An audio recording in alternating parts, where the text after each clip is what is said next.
Hello and welcome to another episode of Saint Olga. Today we have returning guests Jack Flynn and John Whitberg, and we're gonna tackle the long-awaited and long-gestated subject of Max Bronsley, which is an alter of Max Spiers. And we are also going to touch on the shared memories of Jack and John, especially around their planet of choice, Mars, but also many others. So let's just dive into the story of Max Bronsley and then circle back to Max Spiers. So I believe you gave me this reveal around 3 years ago, but the earliest memories of him started even sooner. Yeah, I mean, I had memories of him. I didn't know that there was a difference at this point in my life. I didn't remember names, or if I did, I didn't pay attention to them. I was deliberately pushing away all the memories I was having, but I've had memories of him since I was 6 years old. This goes back to my earliest days of having memories. So when you were first fractured and taken. Yes, and he was the first person, Max Spiers was the first person who I visually recognized in 2019. I found my way to a Penny interview first, then I think a Tomas Alvin interview of all people, and then somehow or other a Max Spiers interview. And I visually recognized him, and I knew there was some kind of very strong connection there. And I had some of those memories from when I was a kid come back, but the pieces didn't fall into place until my Montauk and Looking Glass memories came back in 2022. Right. So let's go chronologically also to how you did trigger that flood. I believe that you got helped by a character from your book called Anya, who gave you the that altar's name, and you were able to No, step. Okay, it was before that. It was actually another of your recurring guests. It was Joseph who gave me Kyle Delshaw's name and Alexander Bronsley's name in November 2022.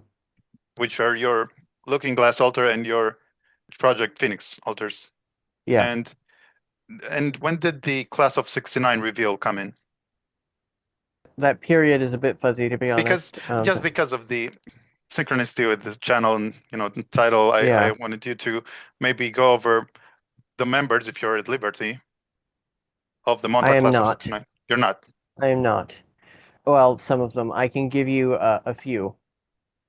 Some of them are in my book as well. So, male Caucasian, uh, John Whitberg, male Caucasian, Jack Flynn, female Slavic, Elena Kovac, male Caucasian, Maximilian Bronsley. That's the ones I feel okay revealing. But Thea as well is fair game. What? Who? Thea, Oh, yes, Tia Fisher slash Thea. Akrish. Maybe it is Taya. I've only ever seen it written But down, actually. I also don't know. um, the mother of Maximilian Bronsley surely can say that. Yes. Yeah, Melanie Dupree. And also male Celtic Stan Mulgrave and his twin brother Gregory Mulgrave, as he's referred to in my books. I almost said his real name. I won't say who he is.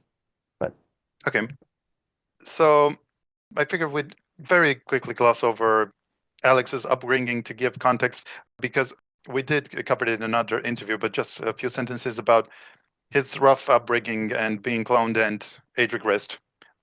yeah, he was born to two parents. Well, he was cloned off of me. I have pretty much determined I am actually the original. He was Host cloned mind. off of me. No, I'm not the host. Someone else is the host, but I'm the original who the host was made from. Okay. The host is in stasis in a room on the bottom of the moon. Um, Well, and they only wake him up to extract an altar and then put him back under. It's in a way he's actually living the best of us because most of the time he's, in his stasis pod in a virtual reality dream world.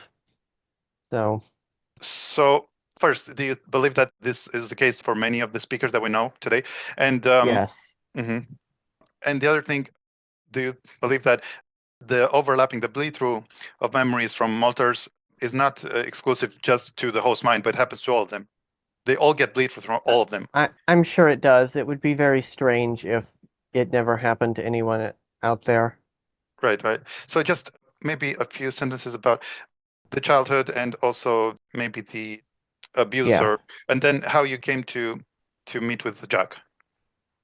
Okay.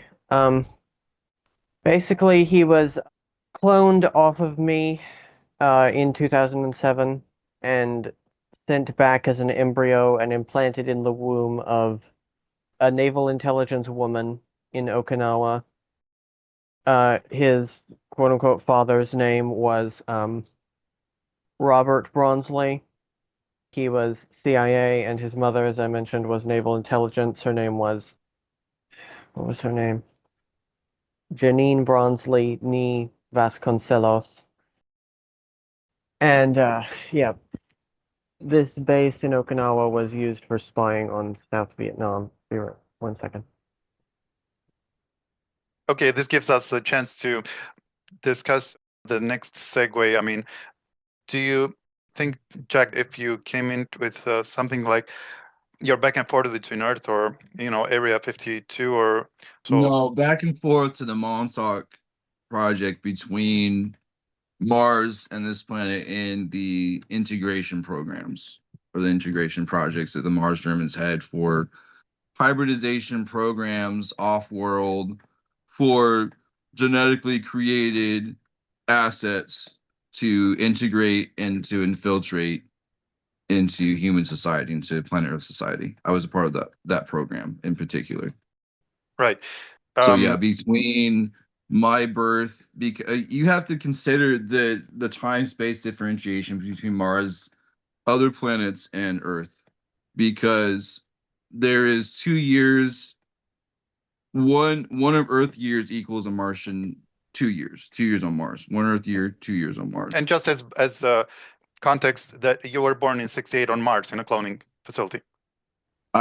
So originally I was a project, a treaty between the Mars Germans, the Thuban Empire, and the United States secret space programs projects.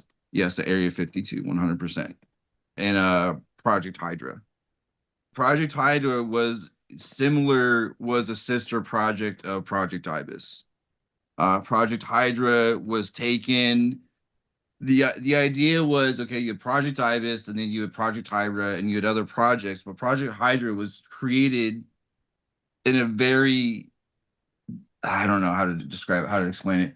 It was created in order to make assets that could watch over super soldiers, that could watch over, that were watchers. A lot of the Hydras, they were all angelics. They were angelic souls. Ibis was all souls of gods. Does that make sense?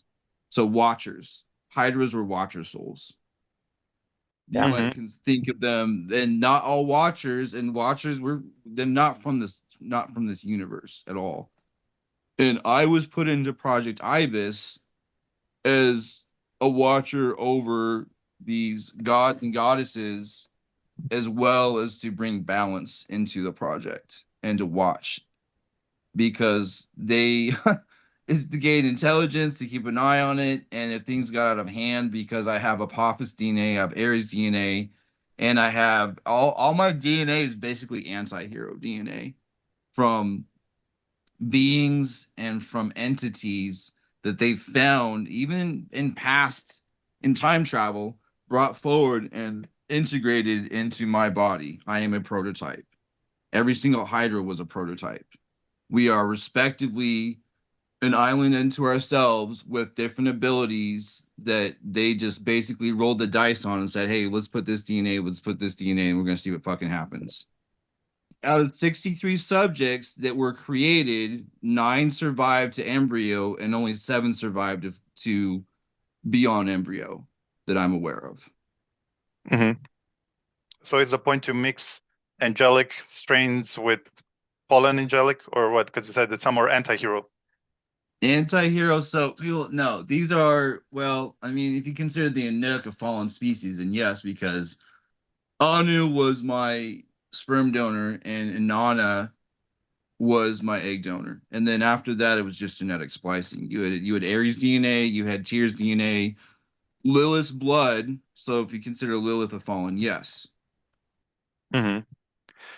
And you vanished for 8 hours right after your birth. I mean, this That is was the well birth known. story is my parents. This is where it really got into it changed over the years. It was you were gone for 8 hours, you were gone for 12 hours, you were gone. We couldn't find you. I was crying for you. You were in the NICU. It changed over the years. This was kind of the hint that I had, plus the pictures I got from my brother of two different looking children taken 6 months apart during my childhood with my family, who my dad is recognized by two SSP assets as being in the projects, like his physical form, who he is today. And your brother, a lot of us recognize And my him. brother as well, who John recognized from Montauk as well. Yeah. My whole family's projects, my whole upbringing, everything, dude. There's so many smoking guns I have of memories that no one else remembers. Plus my military service, not being in the VA system, plus Korea, that just it's a puzzle that's taken me nearly 18 years to put together, but I figured it out.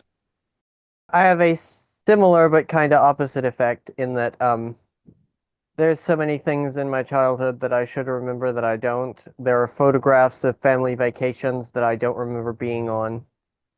There are so many times I remember we were driving to Colorado or driving from Colorado to Texas, and I would go to sleep and then wake up and don't know where I was in the interim.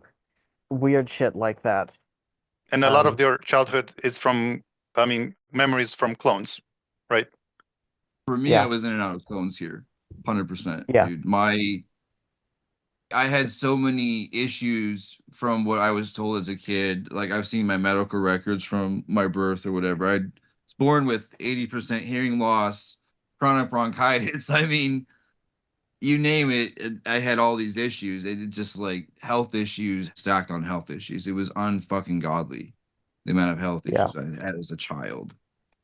yeah. Hmm. And Me too. because my family is my brother's at Montauk, people will recognize my dad from Project Phoenix, from being in Kimberly Murphy remembers my father being in the Also, room class while of she was 69. tied while she was tied down to a strapped down to a table, and he was just standing there watching the whole procedure. Hmm. And maybe let's now, yeah, circle back to when you two met up. So to give like Yeah. a timeline, yeah. Well, first, let me finish a little on Alex's childhood. He was bounced around a lot from SRA hub to CIA base and back again, mostly in Southeast Asia and Latin America and the southwestern United States. Uh, Up until 63, he was 7 years old and he was driven from Lukeville, Arizona, tiny little border town, up to Camp Hero. Hmm. And he wasn't one of the people who was tested in the chair or anything. He already had abilities. It was already known what that he was going to serve there for however long until I guess they got tired of him. So in that way, I guess he was privileged. He didn't die in the chair, but on the other hand, he got slapped around quite a lot, as everyone did. And some of the timeline fuckery gets confusing here because from what I can recall, Jack showed up in 1971. He was not quite yet 3. But then he got sent back in time to earlier during the class. This was just before the time bubble had gone up, so you could still go back and forth through the project in time.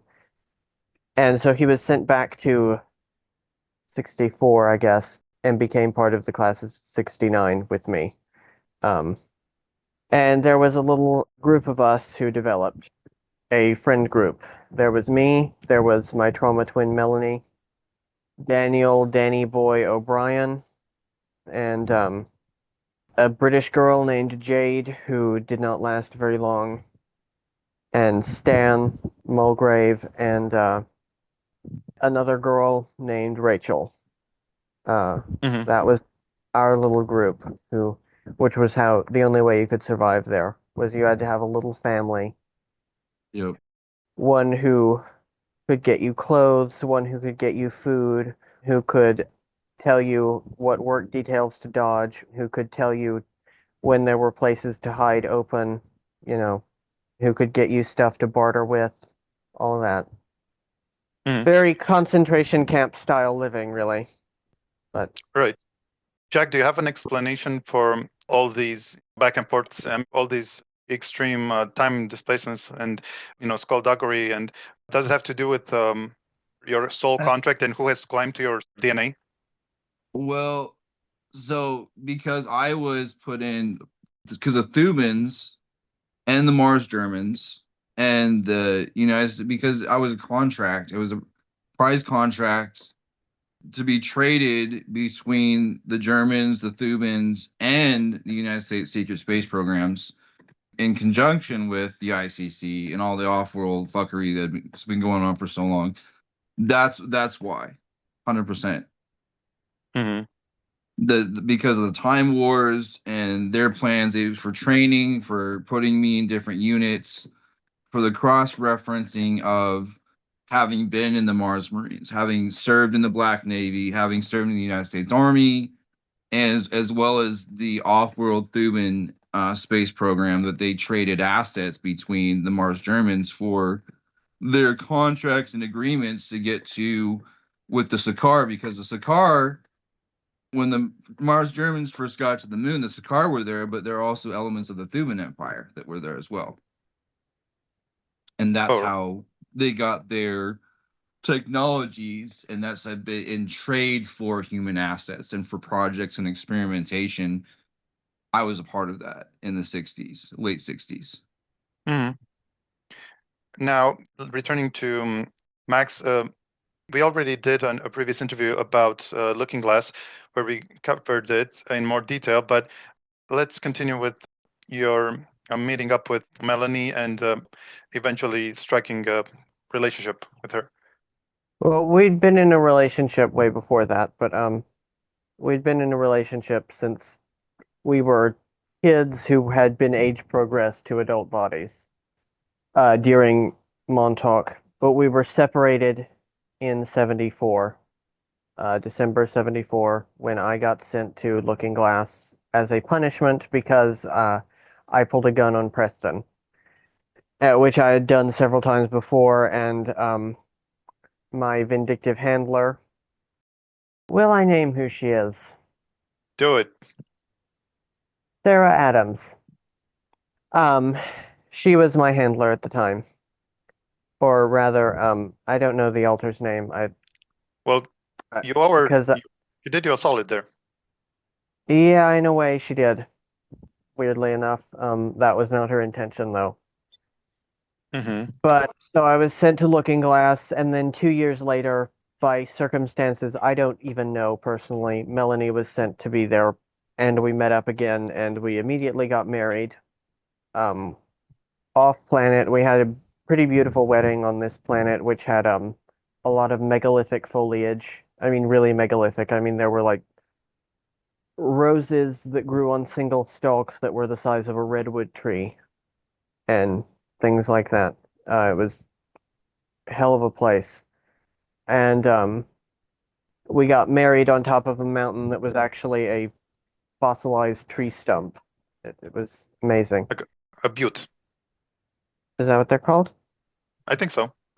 Okay. Mhm. I didn't know that term. But anyway, we got married on one of those, and in 77, we were on the planet Typhon, which I consider my home. I actually own now a cabin there. I don't get to go there very often, but I do. Actually, my son, who we're about to get to, gets to enjoy it more often than I do. Little shit, but anyway. Um, she told me she was pregnant.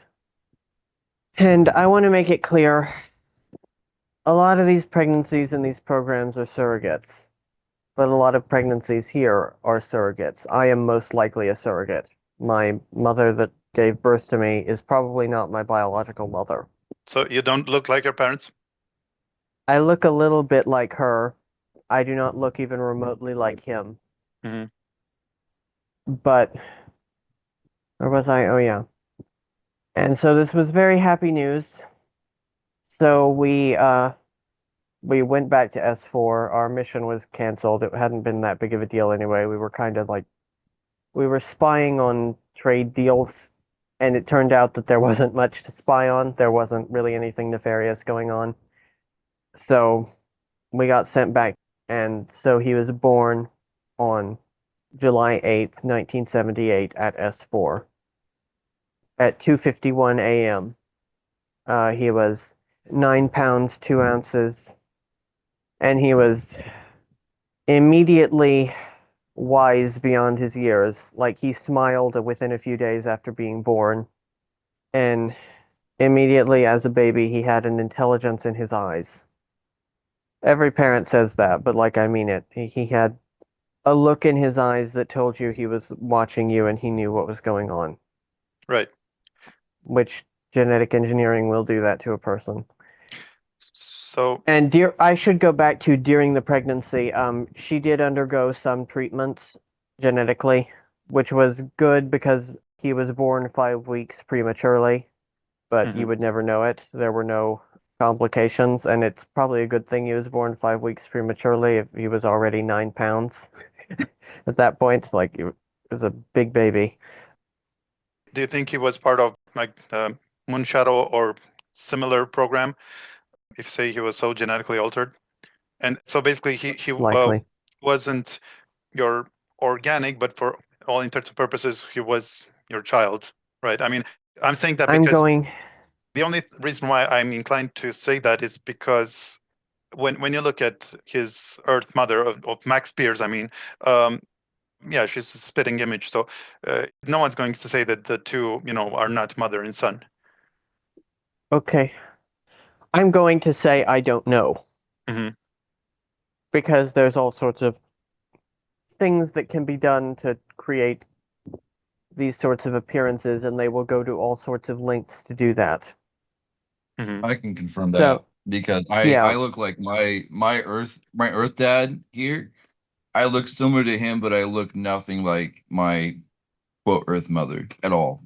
Nothing genetic, no nothing, not even close. So they can put human DNA into a genetically created child, whether it was made in a lab or it was put in a surrogate, to have the appearance. This is why we appear human. Without the presence of human DNA in a genetic creation, we're gonna look way different. Or we wouldn't even like they'd be scared of us, 100%. yeah, So there is an element in the project for genetically engineered hybrids to appear or to have the appearance of being quote human. It could be an energetic projection, it could be an alteration, it could be anything. That is for appearances only though, and it is So for infiltration and assimilation purposes. right, because soul-wise you're an alien or something. But Well, yeah, genetically, if you look human, you're a human alien hybrid. If you look more alien, you have more presence of alien DNA, so you're an alien human hybrid. There is a distinction.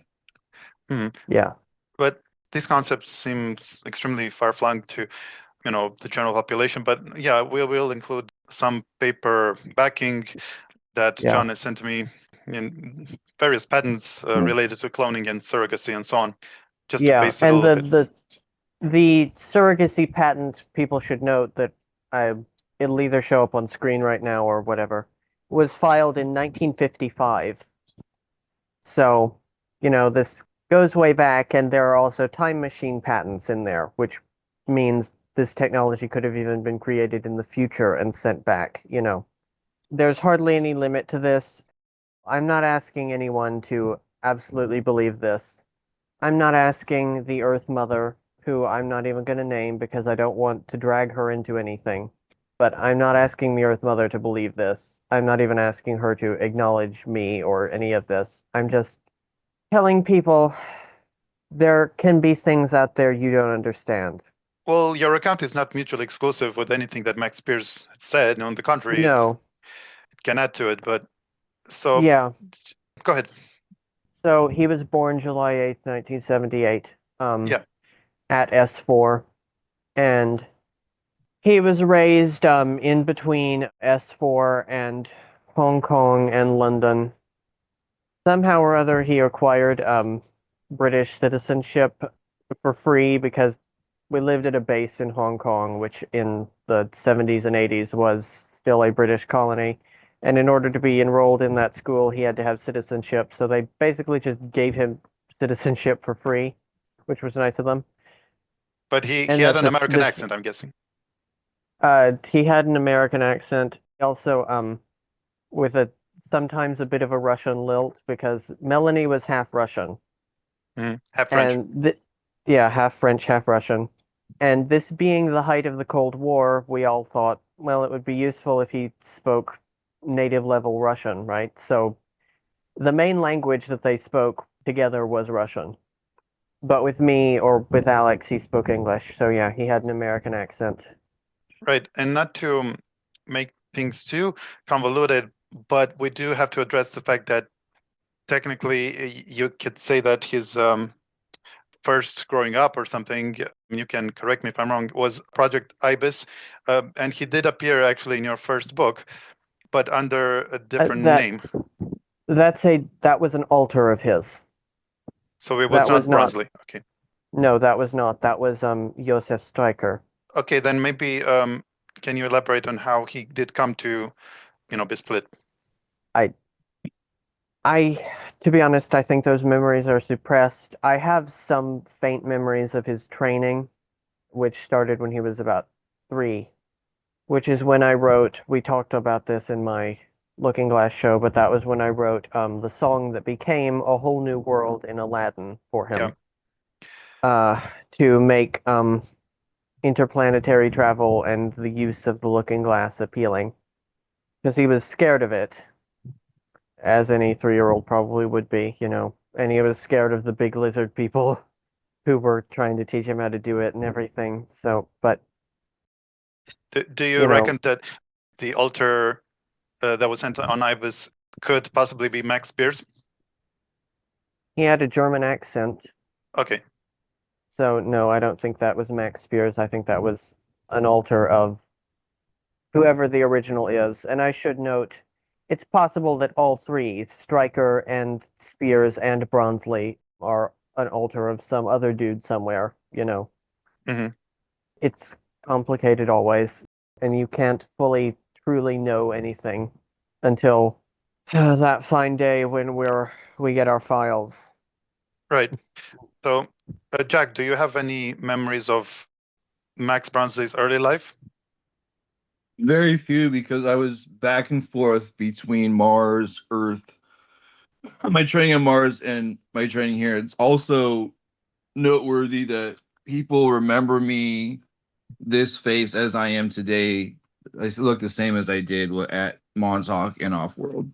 So I am Yeah. the original blueprint and the host of Jack Flynn that was made at Area The, 52 and Offworld as yeah. well. Now, saying I, that, what can I make one note? yeah, go ahead.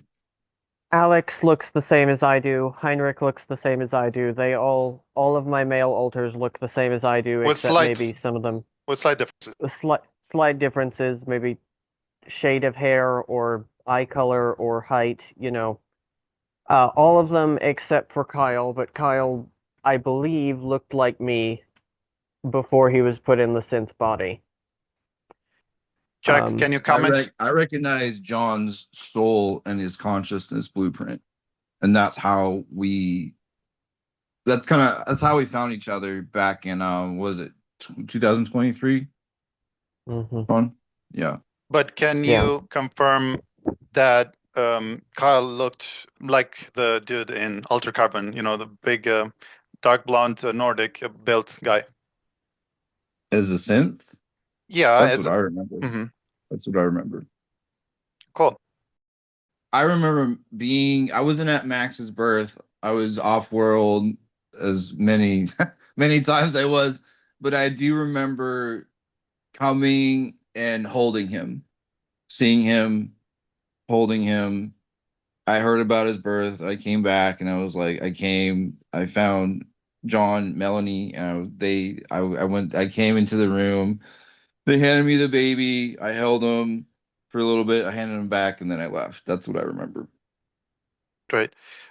And Um, I brought a big bottle of whiskey for John. Of Carillion Oh, and boy whiskey. did I need it. Yeah. Big bottle of Carillion whiskey from is that not off the most expensive kind? What one of yeah, it was reserve. It was about 250 years old, and yeah, it was Yeah, it was Corellian. really it was expensive as shit, but it was worth it because it was his first kid. So and it was hella worth it.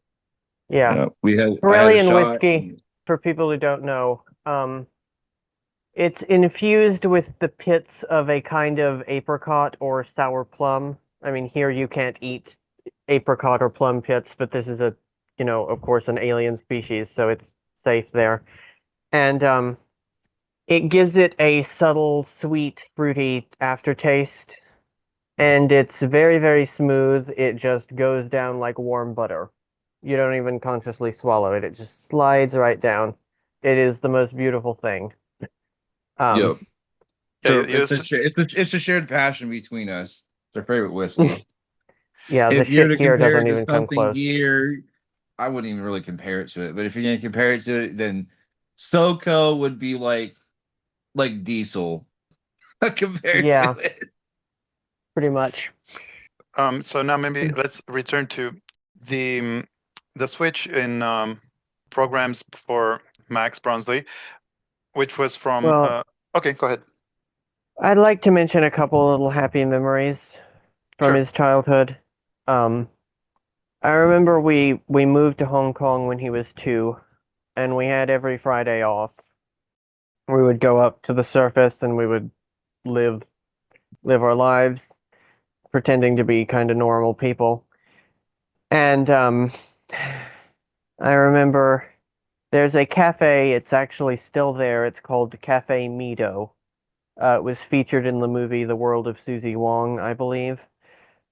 Hong Kong has a dining culture that is kind of the equivalent of like New York dining cars, where they have old ladies who push around carts with dumplings and little delicacies on them, and you pick what you want and all of that, and you often have to fight the other patrons over it and stuff. It's fun.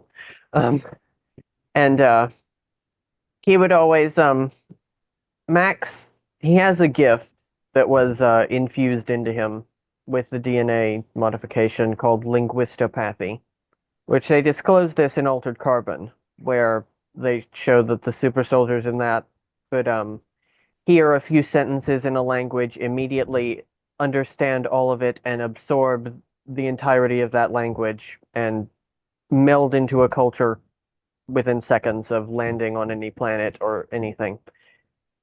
And Max has that, and so he picked up Cantonese, and the old ladies who served at this restaurant thought that was just the cutest thing ever, and so he would always manage to like get extra little egg tarts and shrimp dumplings and stuff for himself.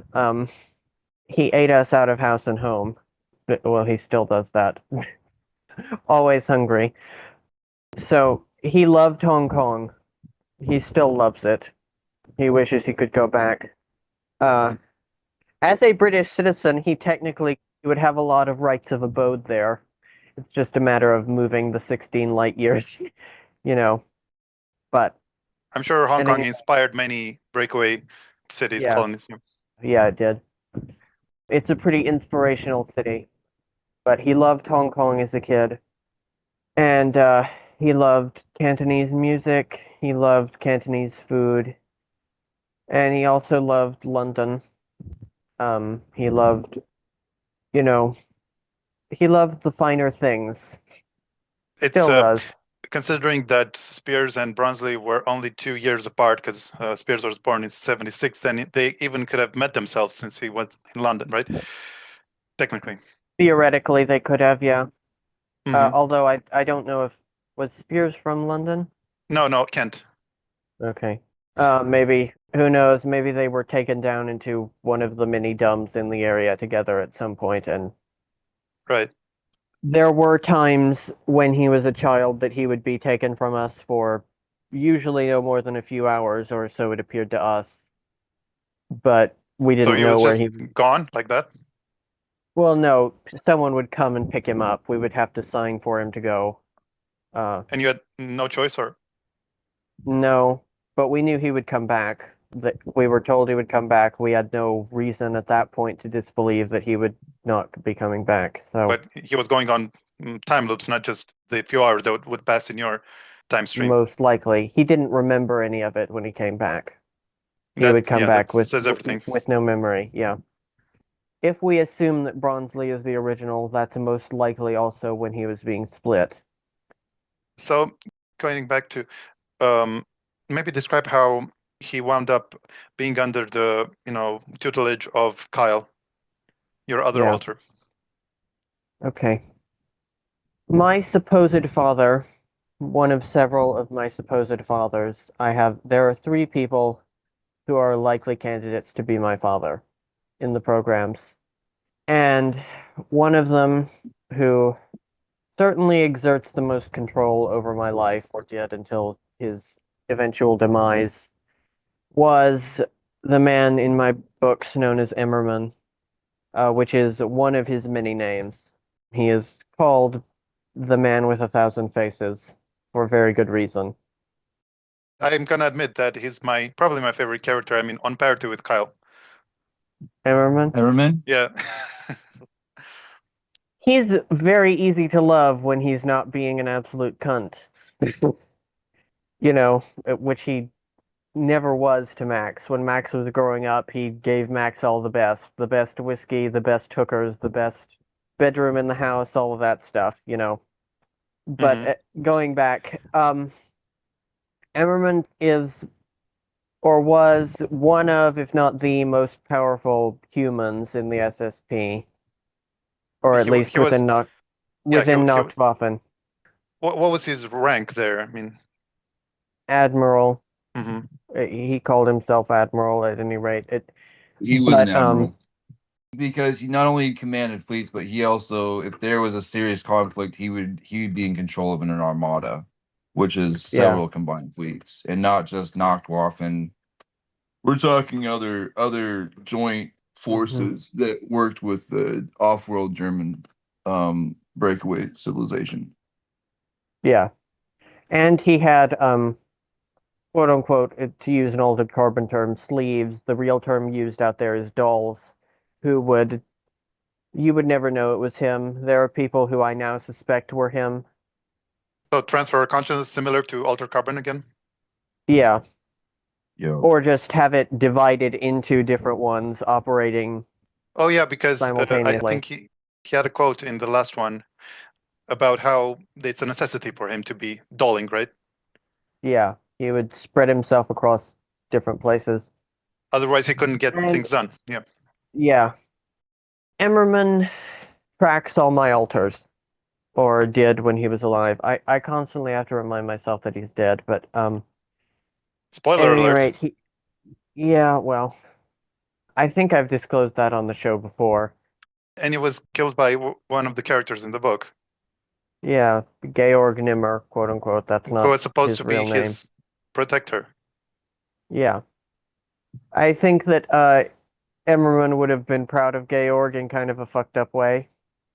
He had that kind of like Viking-ish mindset of like you have to kill your father to become a man, you know. Right. So how Max Bronsley came under Kyle's tutelage. Alex and Melanie and Max, who were at that point was 8 years old. It was 1986. It was August, so Max had not long been 8 years old. And they were on Europa, around Jupiter. We've discussed Europa at length in another show several years ago. Yep. This was at a different base on Europa. This was an ICC or Planetary Corporations, whatever you want to call it, base that had a Looking Glass annex. Okay. And they were there for a while. Alex had gone out on the surface with an archaeological team on this day, and he hadn't quite tightened down the helmet on his suit enough. And Europa actually does have a light atmosphere, so if your suit is a bit loose, you can actually breathe for a while there.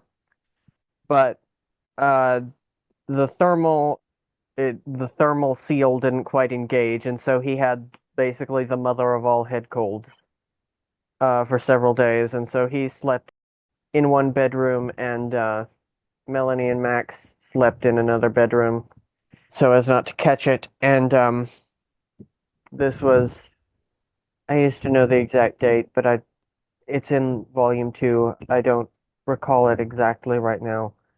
A lot of the times when I'm writing this, I am actively recalling and I am diving very, very deep. Sometimes, in order to get enough detail for a chapter, I have to spend hours that day just meditating on a single memory. So you're not pulling it out of your rear end ever. Yeah. No, I have to go very deep to get all this stuff. And I often have to get corroboration from other people. Mm-hmm. So We're talking about how Max wound up. Alex went to bed, he took a bunch of antihistamines, and so he was totally zonked out. Went to sleep. When he woke up and his wife and son were gone with no explanation. And he never saw them again. Never heard from them again. Never knew what had become of them until I reconnected with him in 2023. But Alex is something of an asshole. I'm not going to beat around the bush about that. So I don't connect in with him anymore. He would put images in my head to fuck with me. Oh yeah. Yeah. And so I disconnected from I mean, him.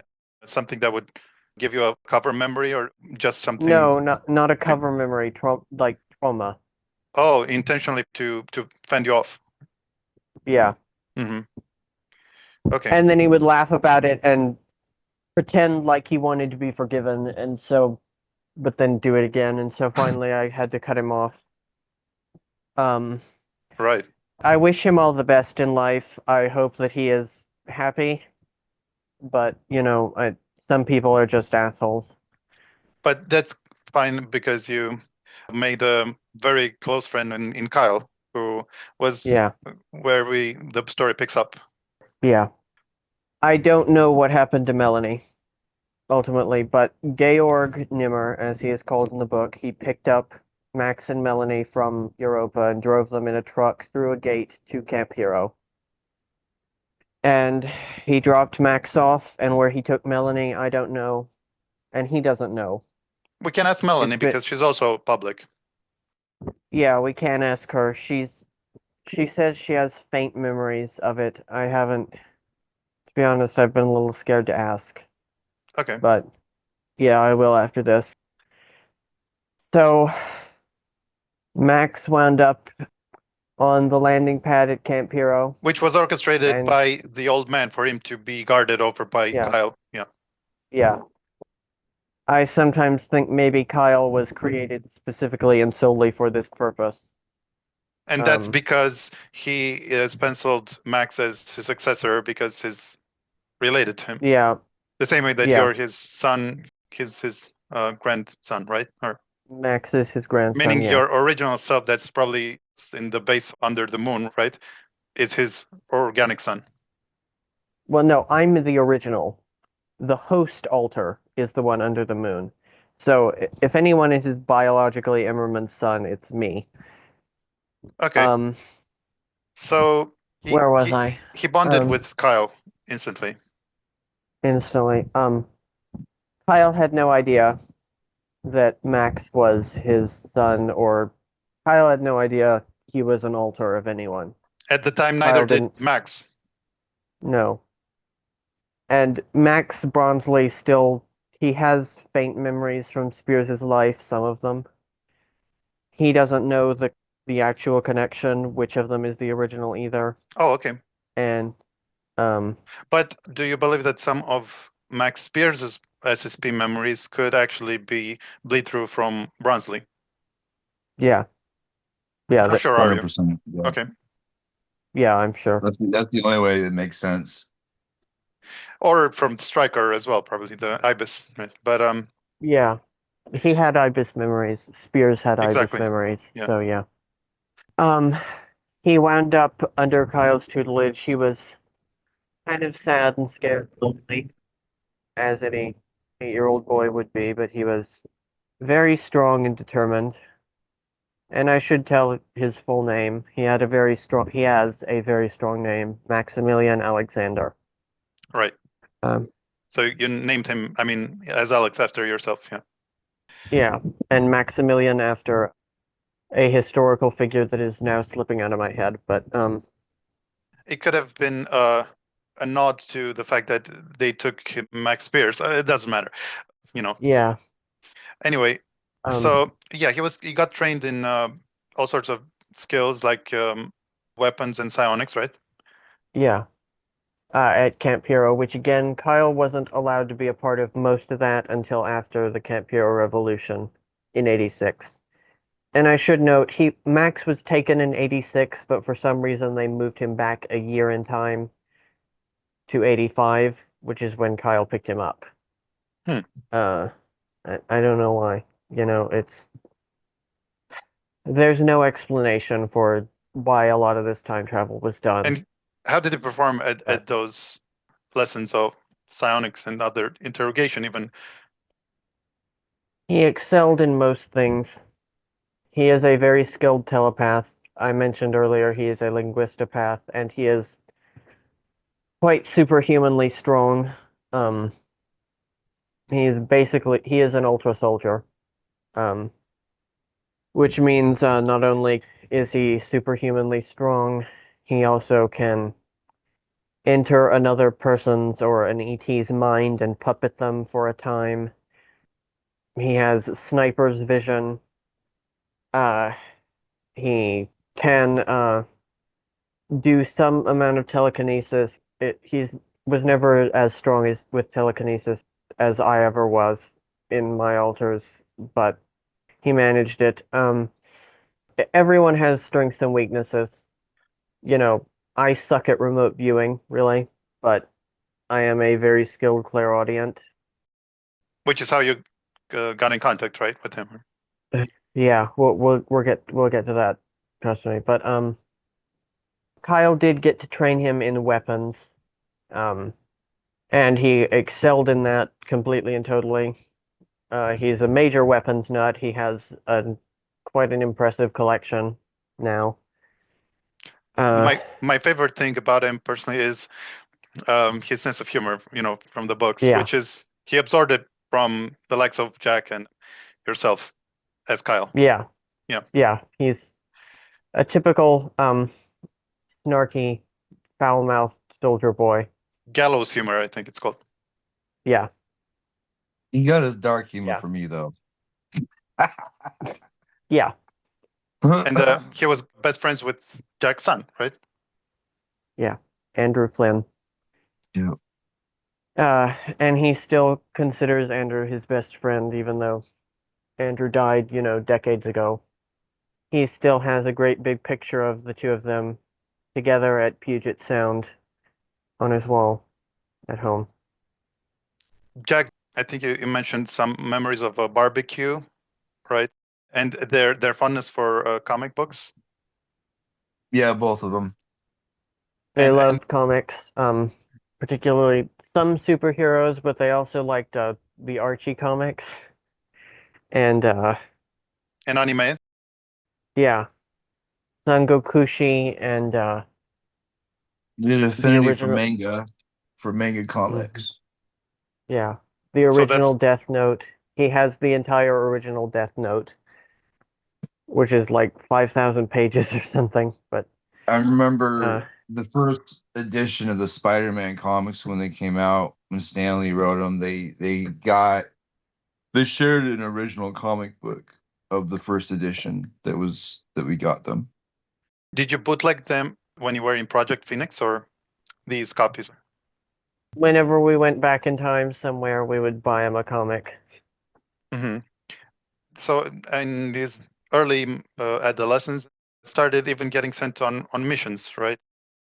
He had started before that being just coming along to observe. See, for instance, the Great Hot Air Balloon Caper, which is one of the most fun chapters in my book. That was a blast to write in Volume 2. But yeah, he got sent along on those missions.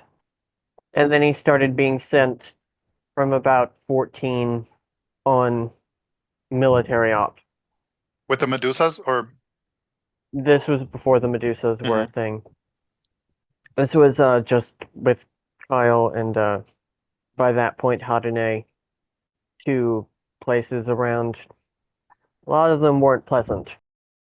Some even in a very distant time and place, such as the one in a different star system where Jack was there too.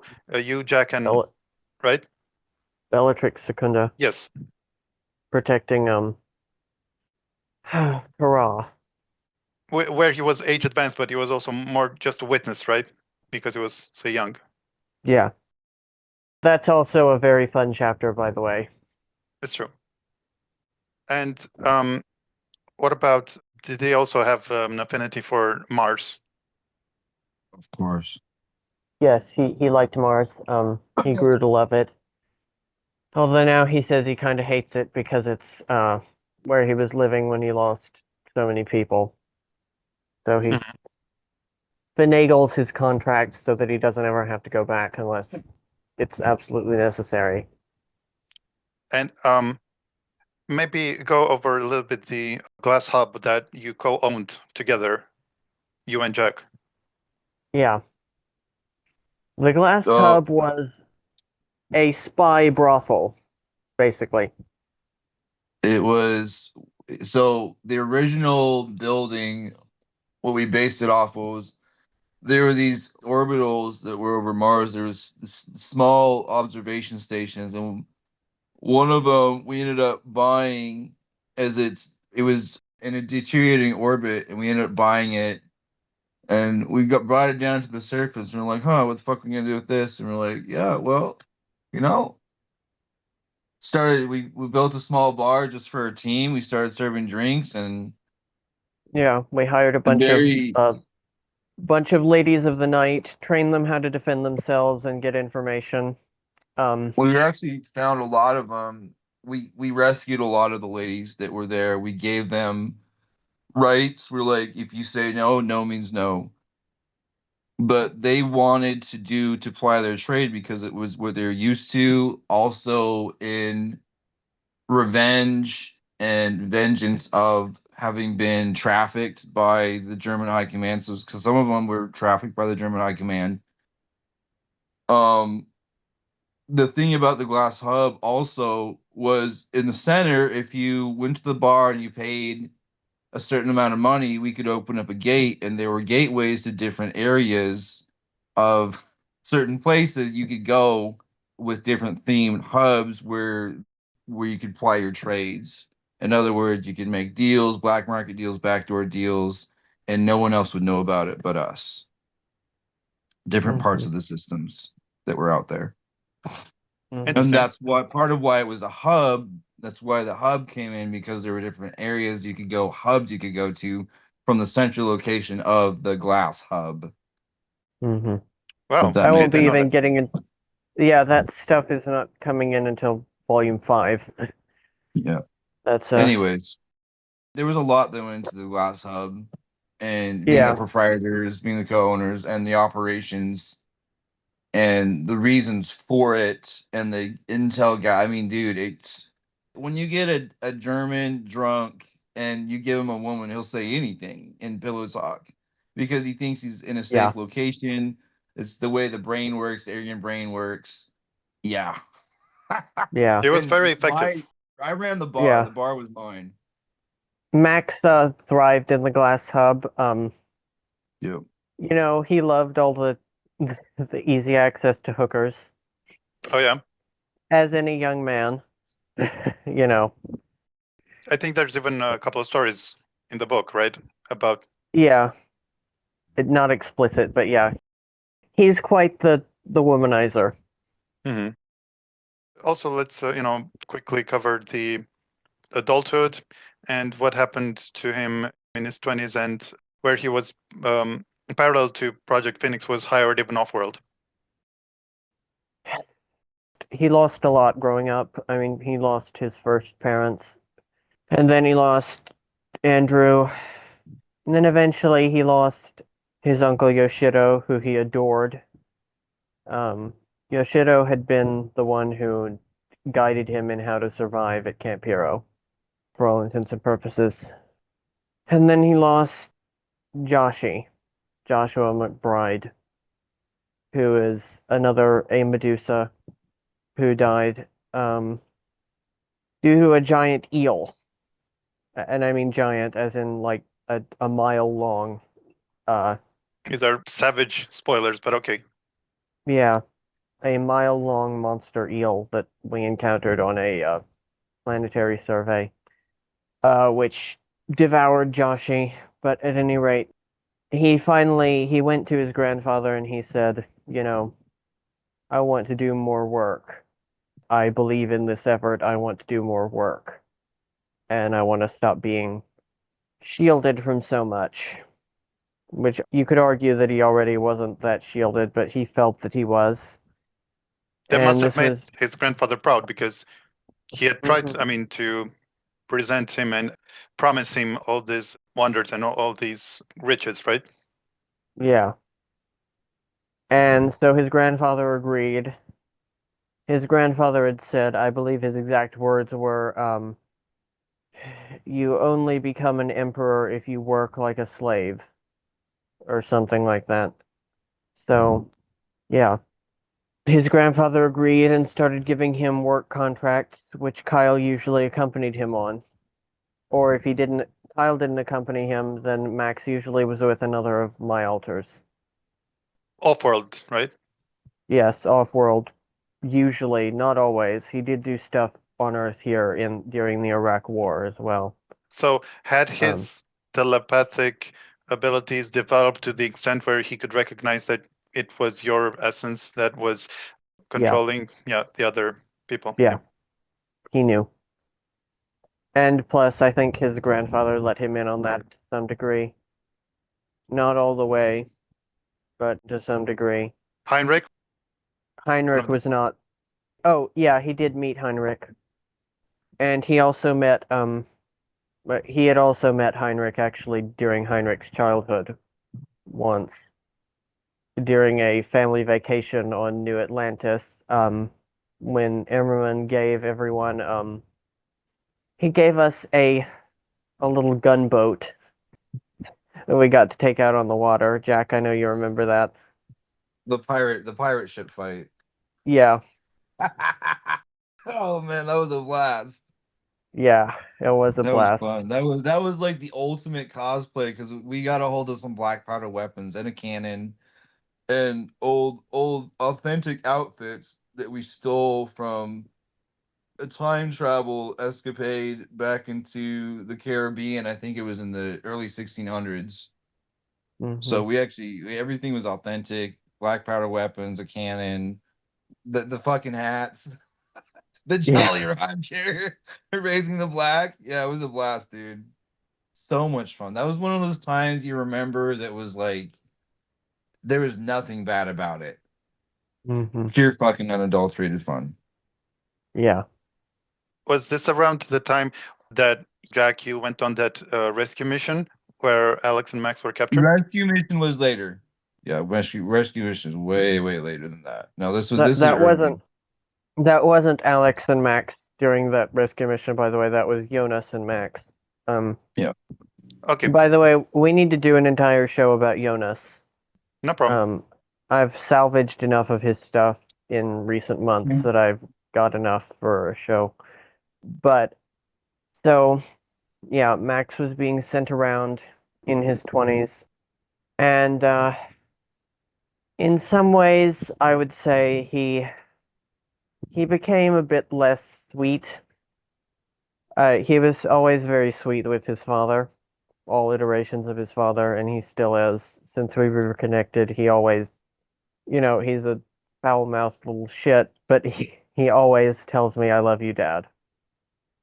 But even Um, though he's older than you when you're talking to him now.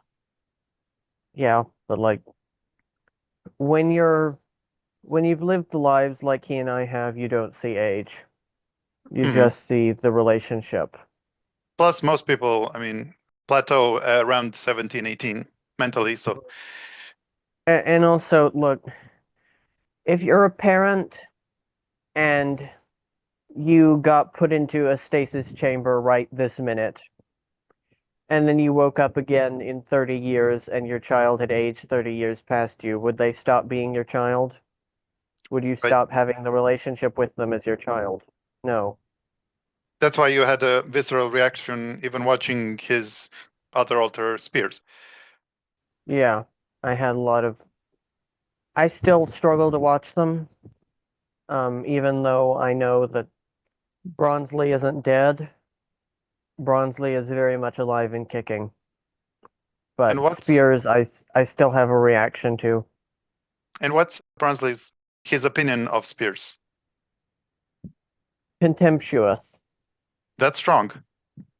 Yeah, How so? I don't know. I don't. He says that Spiers is a blabbermouth and a dishonorable drug addict.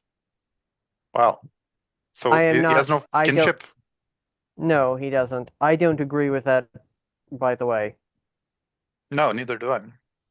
I admire Spiers. I don't claim to have ever known him in any sense. And I don't claim to be Spiers's parent because I didn't raise him. I don't know either of the people who raised him. I don't really know much about his upbringing beyond what's in his interviews and what a few of the people who knew him have told me. I don't claim to be Spiers's father. I will say I wish I could have known him and that his death is the main reason why the SSP community is the wreckage that it is now. In what way? But no one fought when he was in the room. He had that. I think this is a trait that he got from Bronsley or Bronsley got from him, where he is an extremely natural leader. Um, every woman wanted him and every man wanted to be his friend, and he was completely obliging to both. He was never bad to anyone unless they really, really, really deserved it. And he would not tolerate infighting. And he was enough of a leader that people listened when he said, "I don't tolerate infighting." And there has not been a figure in the community like that since then. Right, but before you get into that, Yeah, I do want to know about that mission where Jack had to rescue you. Your alter and Barnsley, yeah. if you don't Well, mind. we could even go back before that, Okay, of to how he wound up in Noctwaffen fully in the first place. course, yeah. Was in 2014 there was a siege at Camp Hero. The Orion Syndicate arrived, and we're talking about the time bubble version where Project Phoenix happened. We're not talking about the Camp Hero that you can go and walk around on now. hmm Just it's an important distinction because people will be like, "Wait, why? I live on Long Island. Why didn't I see a bunch of giant black pyramids arrive in the sky in 2014?" Because it wasn't your Long Island. Um, so at any rate, the Syndicate arrived. There was a humongous siege during which, notably, I, Kyle, Kyle, I consider basically the same as me. I'm not sure he even actually is a true alter, so much hmm as my mind just in a different body. We're so similar personality wise and everything. But anyway, this was August 7th, 2014. And the siege came. We held out for 5 days. Kyle, one of the things I did was I led a burning brigade where we went into the file room.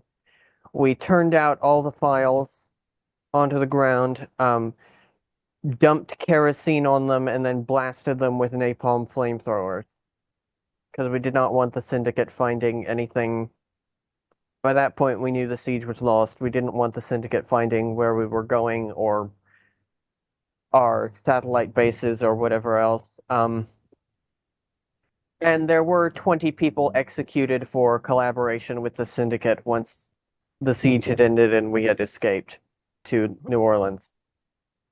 20 people, like I said, were executed, 12 men and 8 women. And that August 7th, the survivors, we fled to another base in New Orleans. We shut down all known dial codes, gate dial codes to Camp Hero, and had to restart the project there. During the siege, my adoptive son, Harune Arasaka, was killed. Harune had always been Max's inspiration, in a way, his inspiration in life, and vice versa, that they were very close as brothers. They looked up to each other a lot. And the survivors called that the day the music died. There's a very famous song which was written about it by Max, which is American Pie. Oh, Bye Bye Miss American Pie. That song is full of symbolism. I will have to do an analysis of it. And the final volume of my book will be called American Pie, but that's, which is number 6 because you're extending it to 6 now. yeah. If I hadn't, then volume 4 would have been like 50 chapters. Right. So But how did he end up in Nachtwaffen? Yeah. He wanted stability. But at that point, we had made the decision to disband the Medusas. And so he wanted stability. He wanted to be nearer his grandfather. He wanted to be somewhere where people died less, and people in Nachtwaffen do die a lot less than in Project Phoenix because there are tanks, there are regen tanks, there's a better treatment of people in Nachtwaffen than in Project Phoenix. And he wanted that, and he wanted to spread his wings and become his own man, far away from everything that had hurt him. And his grandfather agreed, and Kyle agreed, and we had to let him go. But And he's still on course to inherit Emmerman's empire. It's just that currently his daughter, which maybe you can name. yeah, Okay. Victoria Romanova. Yep. She took over. She is the heiress before Mhm. Max takes over, and when she passes, then Max is slated to take over. Yeah. Incidentally, she's also an alter something of a Montauk asset. Yeah. Yep. Anya Middlebrown From the was, second book. yeah. She is in the community. I think I can say who. Yeah, she's talked about it in her post, and she is public, so I think I can say it's also, she's public under the name Danny Flitz. Oh yeah, she's a great Montauk speaker. Yeah. I keep trying to get her onto my show. We have a lot of corroborating stuff, but getting back to that, we had to let Max go. We had a great big going away party for him at the New Orleans base. The New Orleans base is also in a time bubble, and it covers a lot of a time bubble version of the infamous French Quarter. So we rented out one of the old, like, speakeasy style places there, and we had a great big party, and ship came down, and he left, and Kyle never saw him again. But he immediately was doing things with other alters of mine. Like Jonas. Yeah. That brings us to Rescue mission. yeah, where Max and I were in Colombia.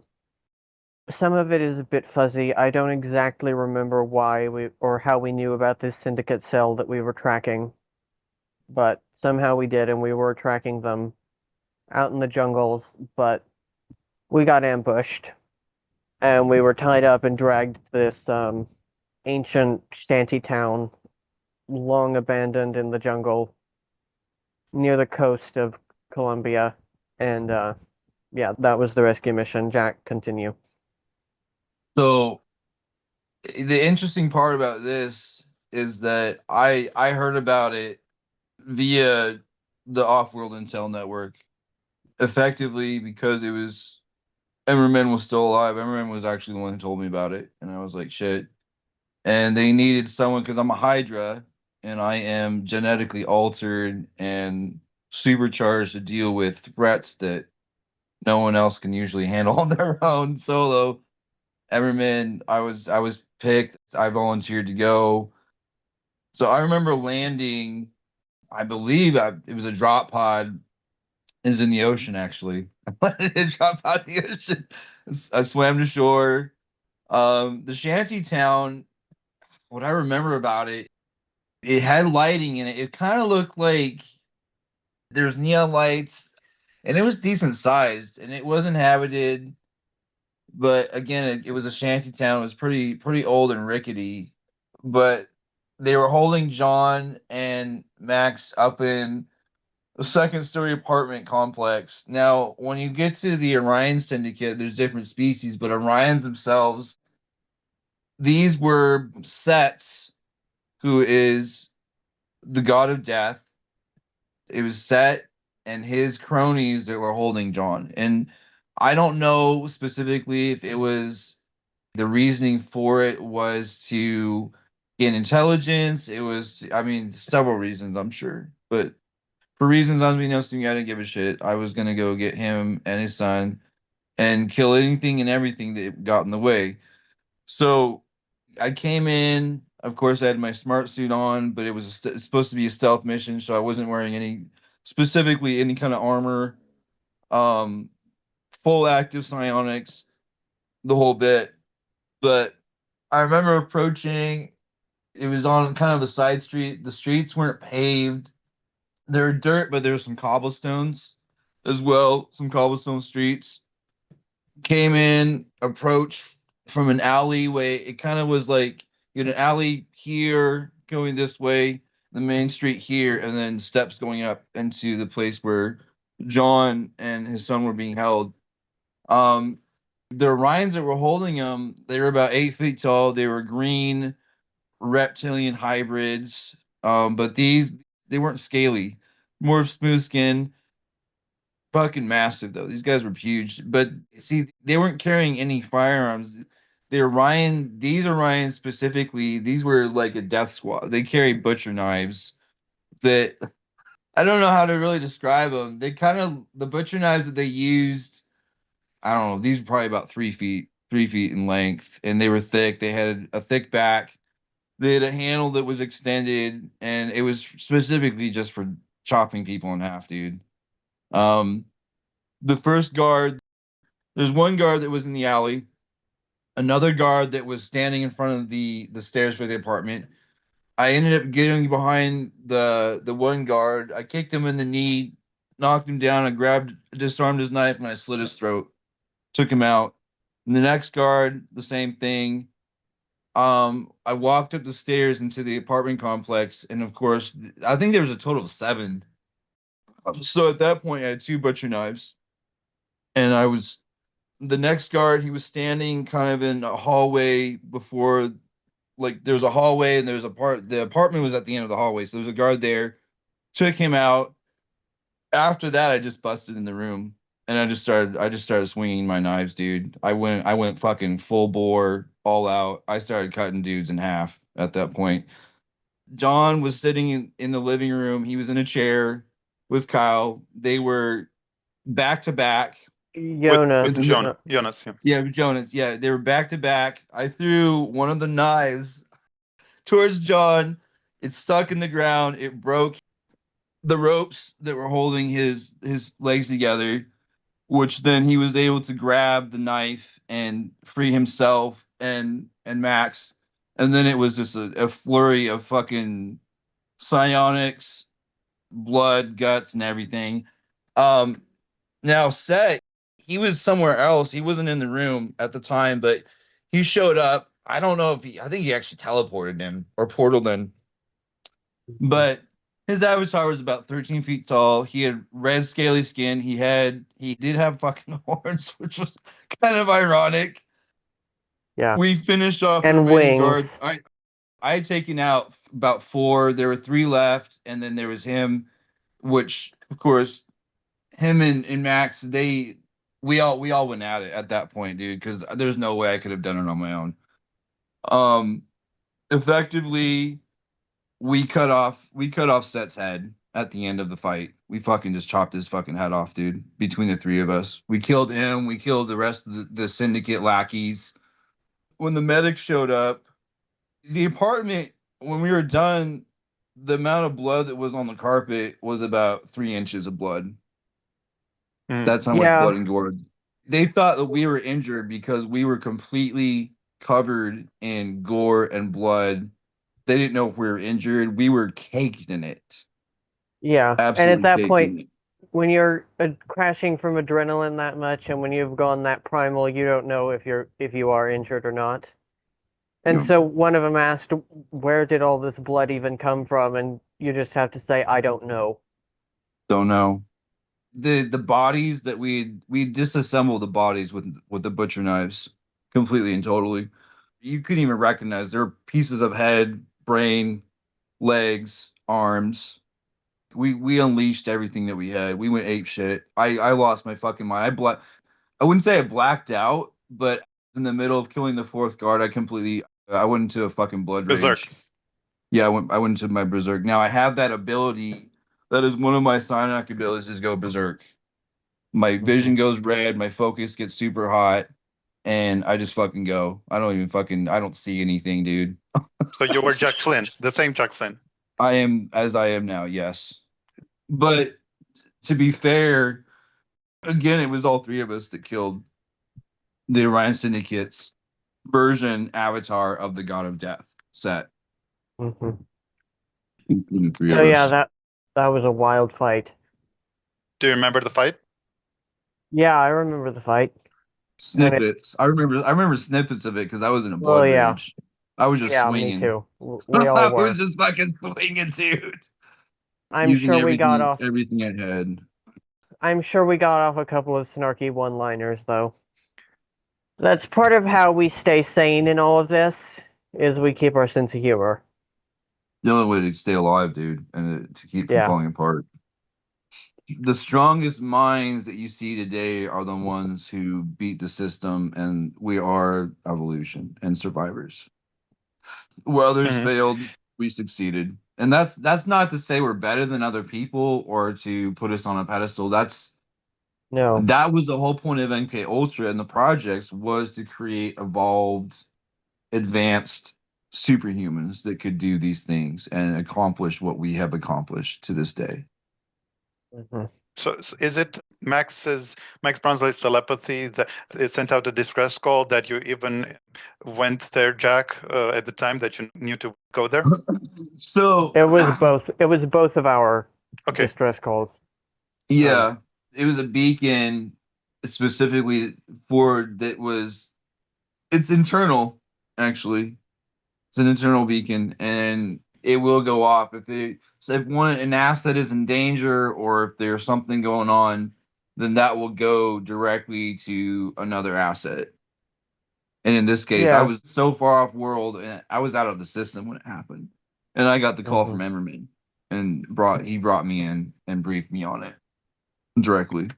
And also, we did have we had a young lady with us who was our jungle guide who managed to escape being captured. I assume she also put out a call after it happened. Yeah, my favorite part of the fourth book, which is going to be out. I mean, is out for free, but it's going to be on Amazon too, in Kindle or paperback in about a month. Is when Kyle got abducted, and he sent out a distress call to everyone in his Rolodex, basically at the same time. Yeah, the Arasakas, all of the Medusas, Emmerman, all of his other friends, even the sleazy Chinese dude who gave him his armor suit, got a distress call. And it just so happened it was Yoshi Arasaka who was the nearest. And Yoshi has his own unit that he goes out with. That's a whole story in and of itself. But yeah.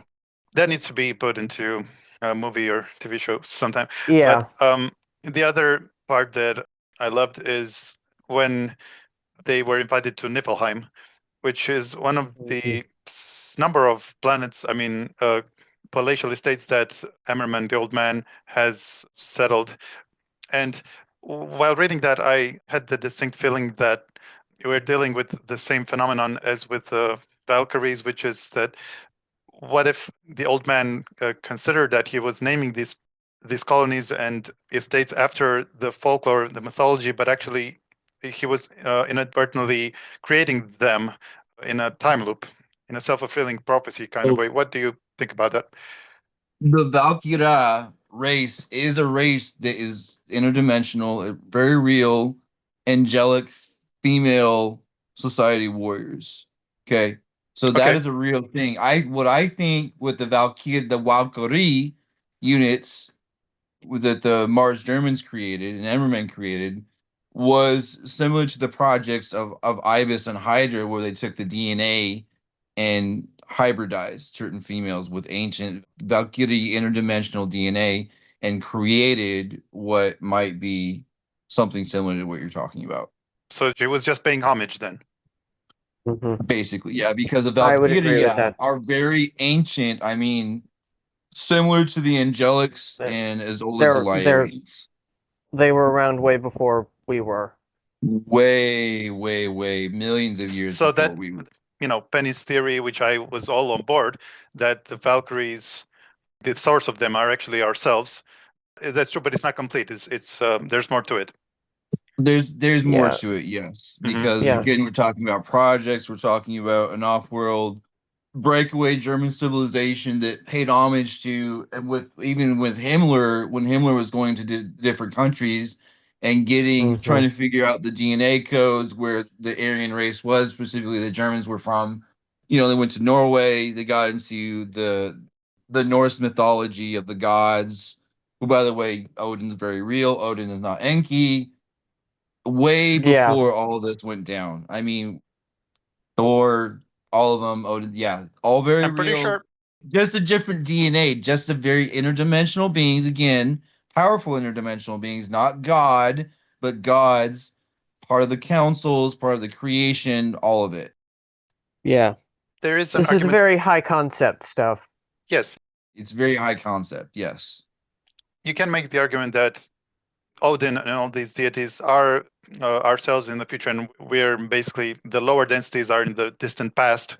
There's several. That's not Okay. how it is. I don't agree with At that all. either. No problem. Yeah, these are interdimensional beings that were here, that are seed creators of certain races that were here at one time that left their mark in the star seeds that there were in the mythologies that we have today, just like with the Greeks, just like with the Egyptians. Like every single iteration of civilization has gods that either seeded them or were a part of the creation of their cultures that left. Not here, that are part of the creator councils, starseed councils, and well, yeah, but we are universal fractals of council. them ourselves.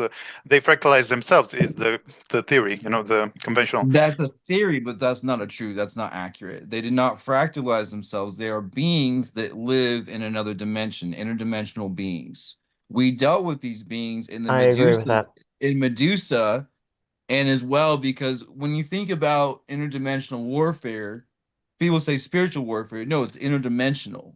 Fourth, fifth, sixth, seventh, eighth dimensional beings that some of us had the DNA given to us and put into us, and we have memories, either memories of Just like people that say angelics, oh, I'm an angel. It's like, well, actually, the original human blueprint DNA design was angelic, which is Hanovan, which is a completely different universe. So people have memories and or impressions of, but are not actually of. Does that make sense? Yeah, yeah. It's DNA imprint memory. Genetic memory. Yeah, Thing. so a lot of people say, "Oh, I'm Odin," or I have memories of it. It's like, well, yeah, okay, that's DNA imprinted memories. You're not actually that being. You don't live in another dimension. You're not from there specifically. You may have a strand or a piece of that, yes, but you are not that because we're talking about, again, interdimensional entities that exist on Yeah, another planet, a completely different plane. yeah. Which, by the way, this is about Max again. I was watching a couple of months ago, a lot of James Casbolt's old shows. I may have my issues with him from the programs, and I probably have some issues with him here now because he has spoken ill of certain people, who I respect since he has gotten out of prison. But that's neither here nor there when it comes to his old interviews, which are a gold mine. Seriously, people, I'd watch them. They're incredible. But at any rate, he mentioned that there was a U.S. Army intelligence research program to find all of the 42 IBIS children who had been successfully buried within the records or been scrubbed from the records and sent out by the Brits after they shut down IBIS. Um, they were doing this search for one specific reason and one specific reason only because they knew somehow that one of the IBIS children was a fractal incarnation of Lucifer. Hmm. I did my own little investigation into that after hearing that. And I reached the conclusion that Lucifer is Max. Bronsley. The Bronsley, yes. I mean, it's the same oversoul. What are the cues that led you to that? Well, for one thing, how would I put it? I see auras, okay? Hmm. And Max's aura is like nothing I or anyone else who I have allowed to have a peek at it has ever seen. Usually your aura just kind of glows around your body. Multicolor. Hmm. Max's is slightly separated from his body, but it is connected via a cord, an etheric cord coming out of his brainstem. And the aura itself is both form and void. It looks like silver clouds of stars swirling on a black void in the shape of the Vitruvian Man. Hmm. I've never seen anything even remotely like that before. I have seen auras my entire life. And Max is, in many ways, an embodiment of a lot of the things that Lucifer actually embodies. Not the Christian devil bullshit that we have been told.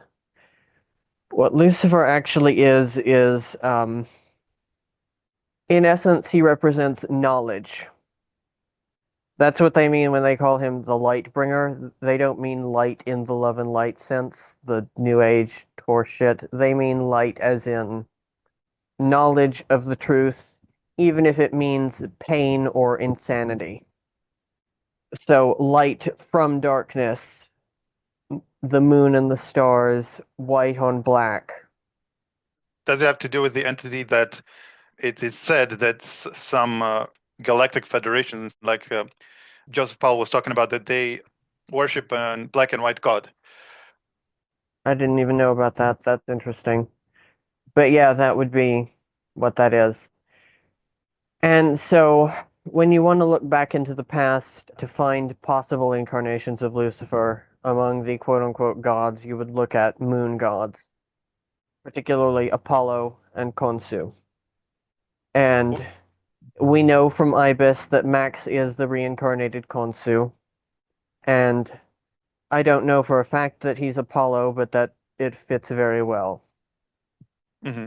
What about, have you ever inquired about that directly? I've inquired with him. He gave me what I call the daddy dear, we both know I can't discuss that look. Right. So, yeah.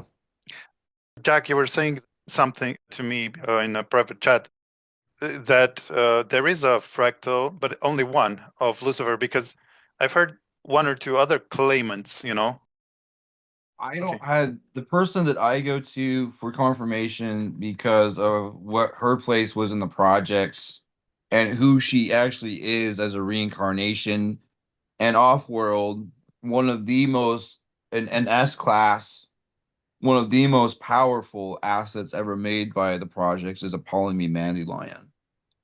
She has a direct connection to not only to interdimensional but seed creator councils, off-world councils, and Hanovan councils. She in our conversations, I know who I am and what my oversoul is, and who she is, and being in councils and treaties and things of that nature. S-class assets are the highest created assets, and they are entity level assets, in other words. Anyways, so from what I understand and what I've been told through various intelligence sources and reliable sources, is that there's a possibility that the actor in the show of Lucifer is the soul shard of Lucifer, but literally in projects there can only be they didn't split soul shards, so there's not five Ra's, there's not five Aries, there's not five this or that. There is one specific soul shard of one specific being. And that people are like, oh, I'm the reincarnated Lucifer, I'm the reincarnated Enki. No, you're fucking not. Only projects made those. No one here is reincarnated gods or goddesses. Only projects specifically designed with genetic engineering and advanced technology made those. Period. Dot dot. So yes, there is only one reincarnated soul shard of Lucifer if they pulled that out. I cannot, and that's what I have to say about that. Yeah. I will say that this is somewhat a theory of mine. I think it fits very well. Yeah. Now, with And what John says, I personally cannot confirm that, but again, Ibis, Hydras are Watcher souls, Watcher angelic souls, and only seven of us made it through. I'm a Watcher. My soul is from another universe. My title is Segurath, Shadow of the Fallen, which means during the Hanovan fall of the Angelics and the Celestial Wars, I shadowed fallen angelics to this universe and have been watching ever since. That is my place. That's who I am. Now, projects brought my soul, a shard of that entity into a physical body that was genetically engineered to handle that kind of energy. Genetically engineered to handle a soul shard is necessary for entities. That's why Ibis was created. That's why they made Ibis bodies, or they made Hydra bodies, and they made other bodies to house the actual consciousness of a shard of a very powerful entity. Does that make sense? Yeah, well, if you're going to, accept that the old man is Enki, then it's not really a stretch to hear that you're a Hanovern spirit and that Max is a high likelihood to be Lucifer. Exactly. So that's what I'm and saying, and that has to do with epigenetics. That's the soul stealing tech. That's really advanced technologies that now they're starting to hint on. I mean, if you go into places like DARPA or Area 52, Area 51 mhm. projects, I mean and Ibis and Hydra, those are joint projects between different factions, not just one faction. Several factions had a say in that and in creating those projects. Yeah. Mhm. But so you're saying that these, deities were not shared in their shards, but they Yes. did. So the point was to anchor certain energies in the programs and to harness them, Yeah. and yeah, regardless of which deity, the Max was absolutely one of them, like all Ibis children. And Yeah. He was Konsu, but yeah, I mean, what if so Khonsu is also like a fractal or of Lucifer, maybe. Well, that's what my theory, because again, like moon energy, like I mentioned, Yeah. and So yeah, maybe we can tie it now with the manner in which Spiers was subjected to some rituals before his death. I believe he was yeah, hanging by chains. yeah, we can. I have a memory of my Max, or it may be Spears, or it may be a completely other alter. A very fucked up memory where this ritual was actually so bizarre that I'm actually not sure I have, and so intricate that I'm not actually even sure I have the language to describe the instrumentation by which it was carried out and everything. Right, so just But do your but approximation. look, it involved dry humping a corpse. So I'm just gonna, you can extrapolate from there. Which corpse? Uh, I don't know who she was. Hmm. It involved dry humping a corpse and various other being put into like a weird, like a double crucifix thing, and there would be another person straddling your head in the other part of the crucifix, or another crucifix on top of the one you were in, and stuff with like essential oils of various flowers. Weird shit, okay? Um, and I don't want to trigger the audience too much, so I'm not going to go into detail, but We'll just say it's fucking SRA Monarch bullshit, dude, yeah, because that's yeah, exactly what the fuck it is. yeah, and eventually, a a Minotaur entity came forward, Moloch. not Moloch. Another Minotaur entity came forward, and he has talked in his interviews. Max Spiers talked about other Yes. rituals involving a Minotaur entity. I don't want to take words out of his mouth, so go listen to those shows. But One that was chained, and it possessed him for a while, but then considered that they were incompatible. yeah, uh, But Jack, were you not at? I mean, did you not say that you were at the scene even of Spears' death? After he died, yes, I was there. Okay. They called me in because an asset, whether it was a clone or not, had died, and it was determined whether or not if it was direct involvement from an asset that was either given a green light or not given a green light. And if they weren't given a green light, and basically green light means a contract is pulled, they've outlived their usefulness, and they go off. And if it wasn't given, then needed to determine like who was involved, who was responsible, and because there's always an energy signature that's left, and I can retrace. It doesn't matter who it is. There's always energy signatures retraced, and that was my job. And I can still do this. I can retrace people's energy signatures at a death scene and find out who the fuck did it, and who was involved, and who was responsible for it. And So if that it, was why you were called on. that's what I was called on. Yep. And what was your conclusion? My initial report included Miles Johnson was directly involved, as well as gosh, he keeps, the name keeps getting pulled from my brain because I don't think they Wardlow. want me to. Yeah, well, yeah, Swirlo. um Now Sarah Adams' DNA was not directly there because Your she was not his around at the ex-girlfriend, time. yeah. Yeah, she wasn't there, so her energy signature was not there. um Handler or not, that was not determined that she was directly to blame for his death. Okay, I will say that. But Casbolt, Casbolt's was there too. Hmm.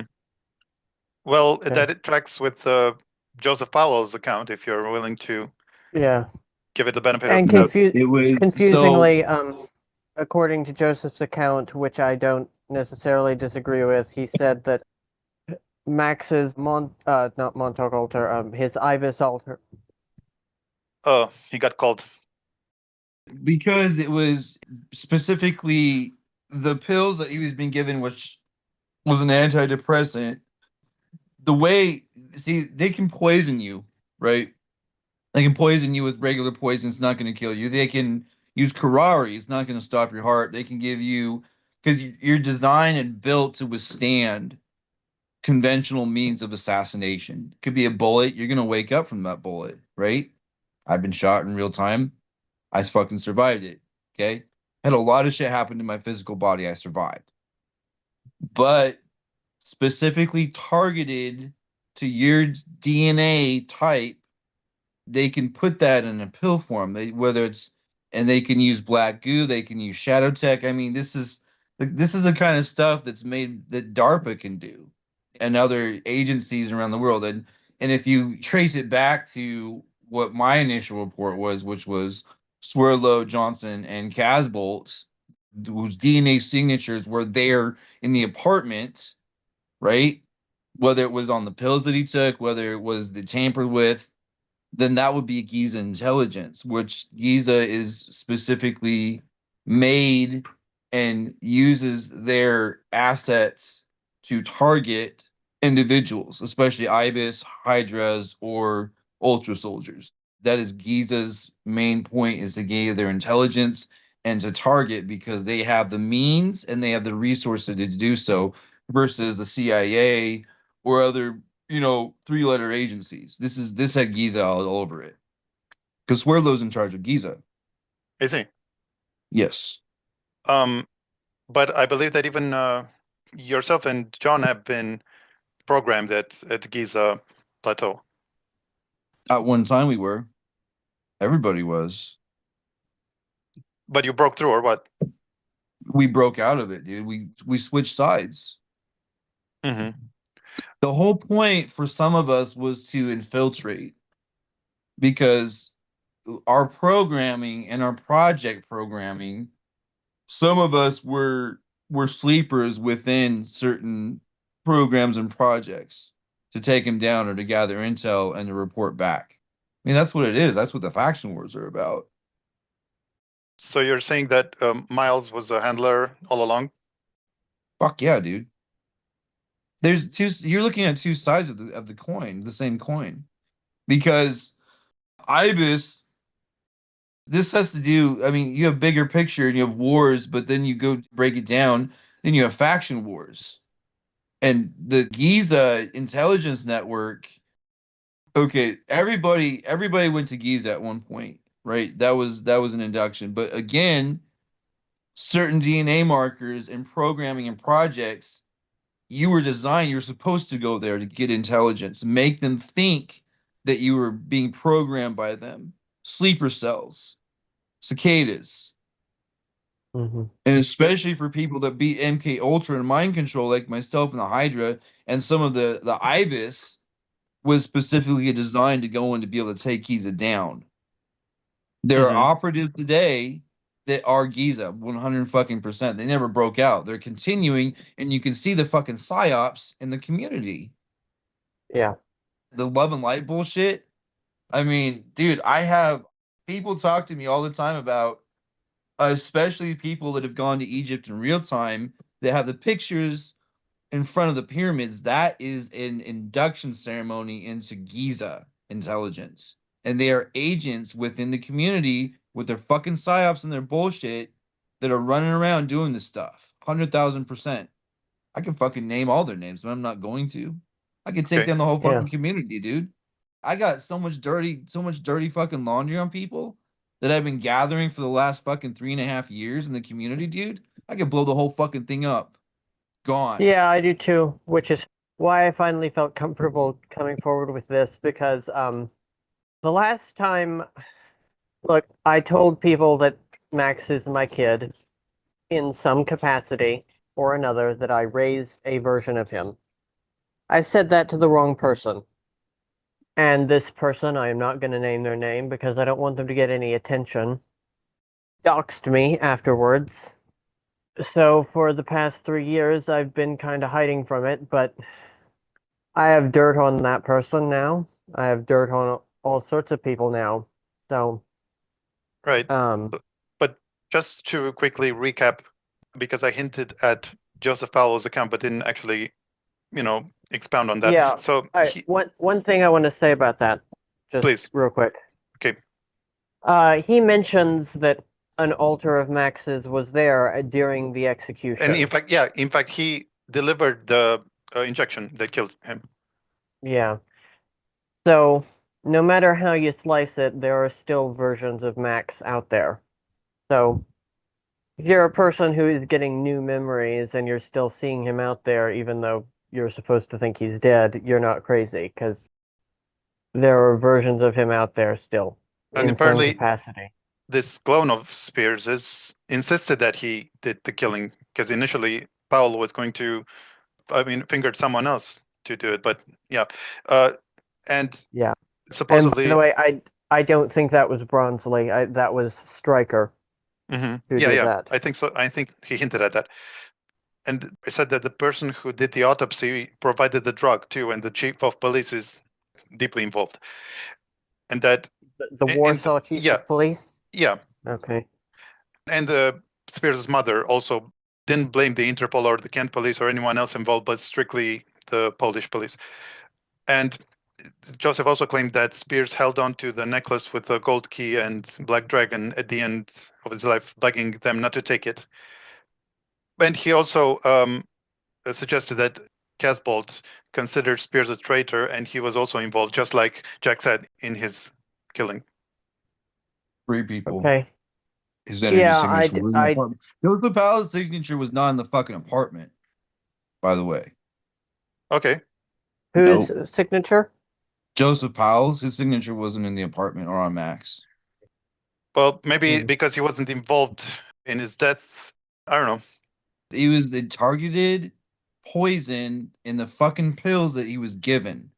They were tampered with. They directly went into his fucking DNA and started degrading his DNA, dude. Untraceable, yeah. Unfucking traceable. And yep. Was this operation motivated by Max Spiers entering, like someone said, total recall and was trying to retrace his steps? That's why he was attracted to places like Poland, but it was time locked and he went too early or something and, ruffled the wrong feathers.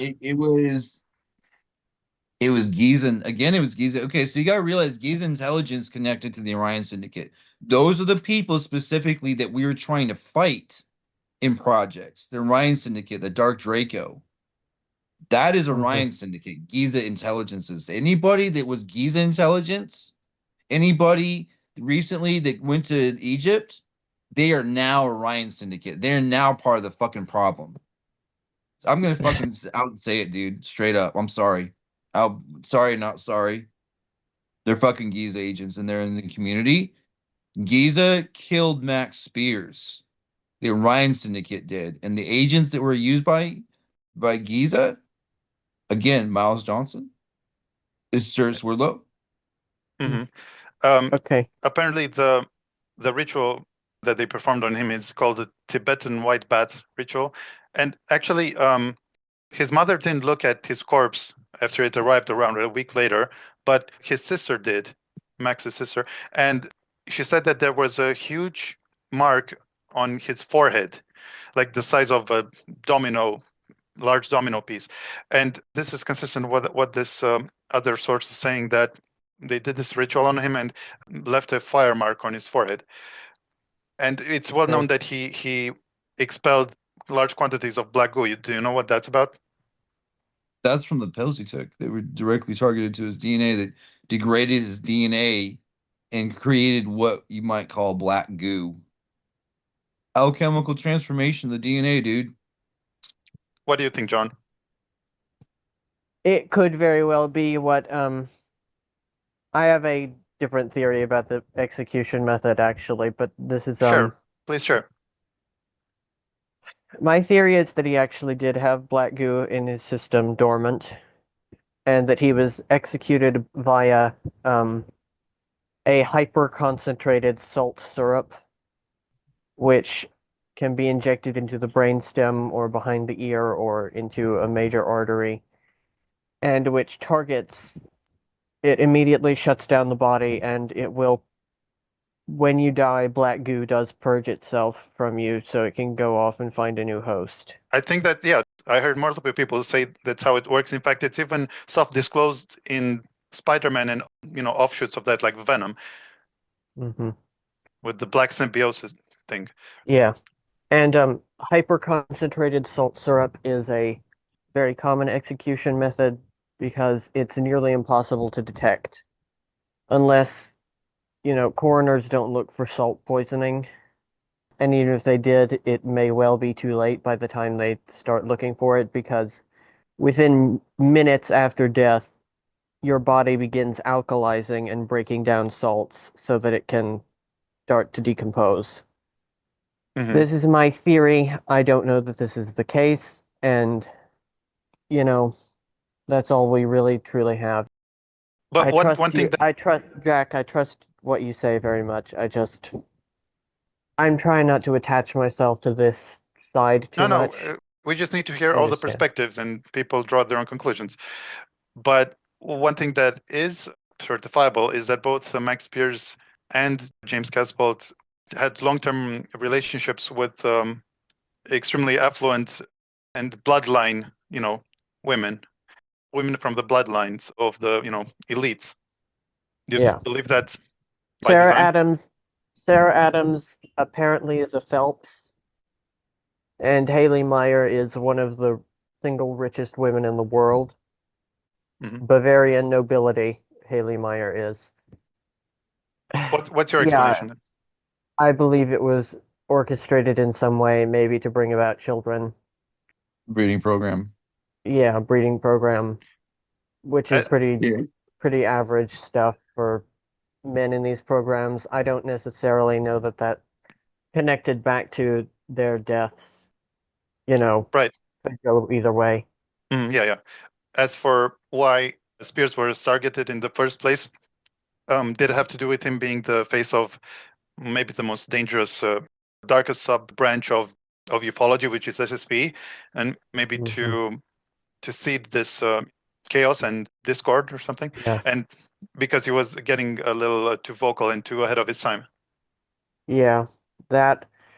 But in a way, it also sort of backfired because it created a media firestorm, which this is a message I kind of want to put out.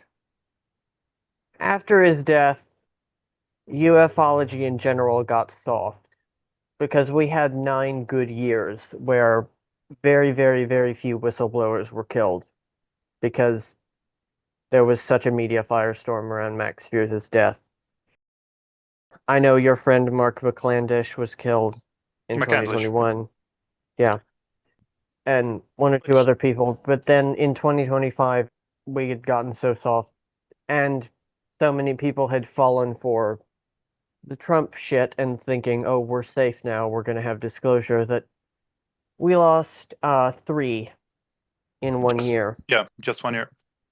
Yeah, we lost Raynetta Jones and Rob Potter and my close personal friend James Rink. Another personal friend of mine was very severely attacked and nearly died, and that was Tomas Alvin. Yeah, And and Rink was fit as a butcher's dog, like they say. yeah, I had an attempt on my life, a targeted electrical fire in my attic. If I hadn't have woken up, then either my house would have exploded or I would have suffocated.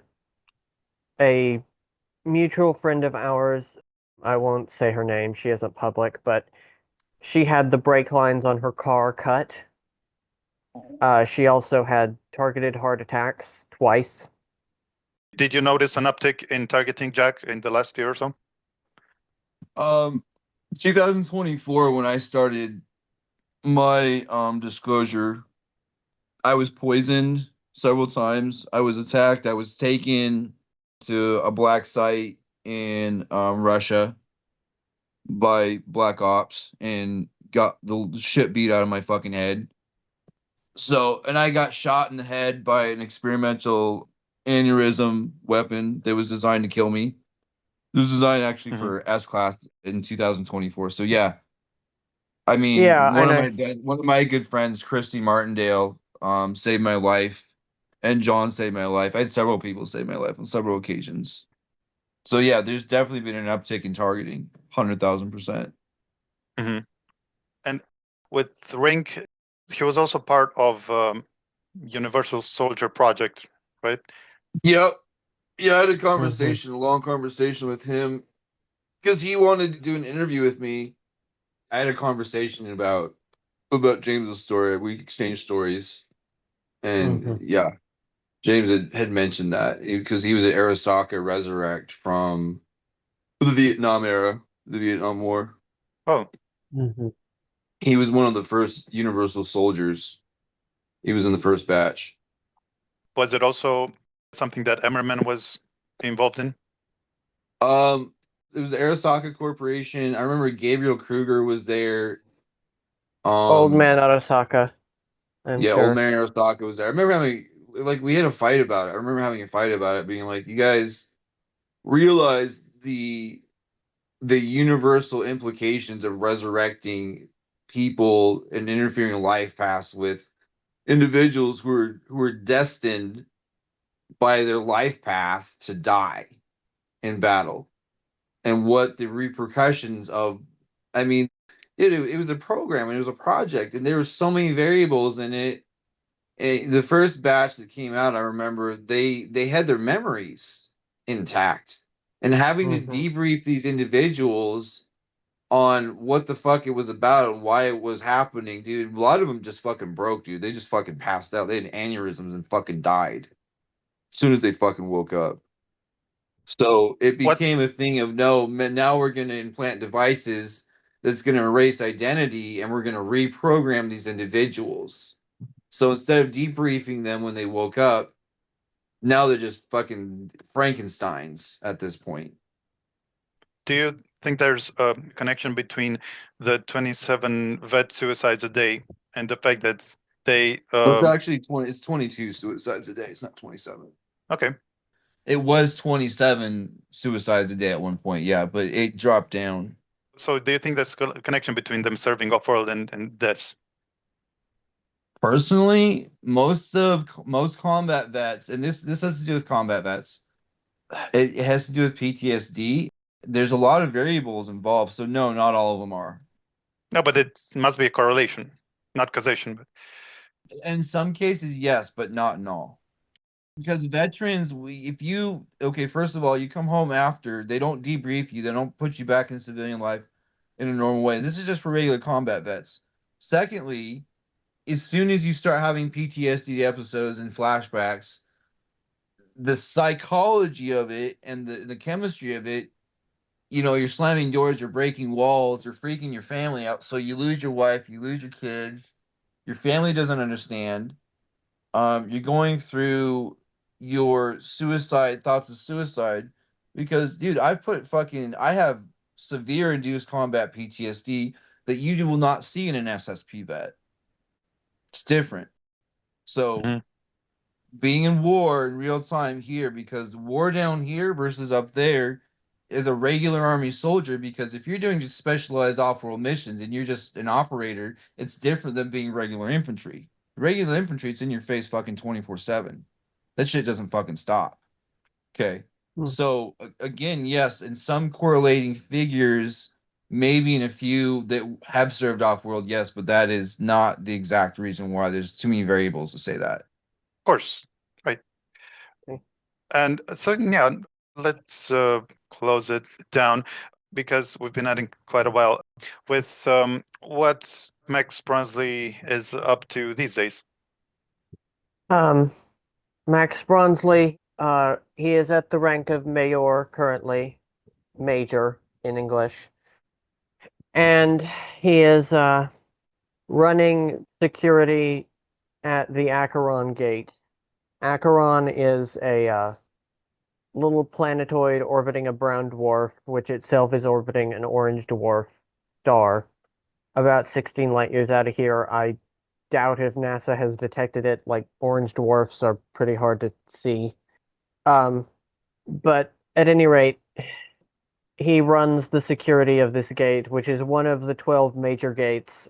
There are probably millions of smaller gates, but there are 12 really huge major gates, galactic, intergalactic gates in this galaxy. This is one of them.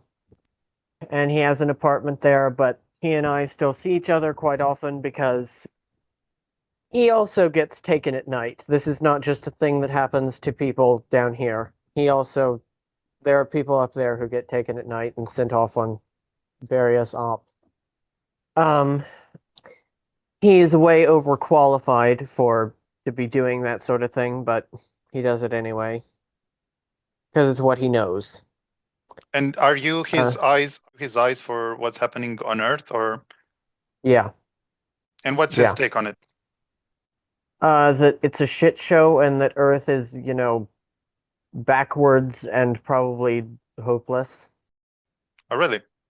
Yeah, that's his take. Has he given you any, I don't know, advice or even bits of information about, what's to come, or He doesn't have access to that stuff right now. These programs are always very segmented. So, like, people who know future info don't really talk to security heads right? uh, at gates. So, Hmm. so that's what he's up to now. How we reconnected. So, when I had the Montauk memories come back, one of the first ones was one of the ones where it's an extremely emotional memory. Um, it's in chapter 22 of volume 4 of my book, where Max and I are in our hotel room. He thought he had lost me, and he was like begging me, "Don't go anywhere." By this point, he must have been 19, so it was recognizable who it was. And I didn't know at this point yet that there was a difference or that Max Bronsley was a thing, so I just thought Max Spiers is my kid. I've grown out of that and come to realize that they are two separate people, even though the appearance is identical and blah blah blah. Right. We've covered that. But anyway, so I remembered that and I remembered holding him in my arms and saying, "Good boy, you're a good boy. I'm not going anywhere. You're my son, whatever." So you made sense of that much later. Yeah, I thought, well, if Max Spears is my kid, then he's dead, and B, there's no one I can tell about this. But eventually I told you, Daniel. You were the first person I told. I remember. And I pieced it together. I pieced together other bits of memories I had of him and realized, oh, this is a separate person from Max Spears. And also, sometimes when the original dies, the alters are still out there, so maybe there's hope. And I believe you told me that you could tell that sometimes Max Spears altered into Bronsley. Yeah, his mannerisms would shift and the language he used would shift and all that. Hmm. Sure. And so I found someone who was in touch with Bronsley.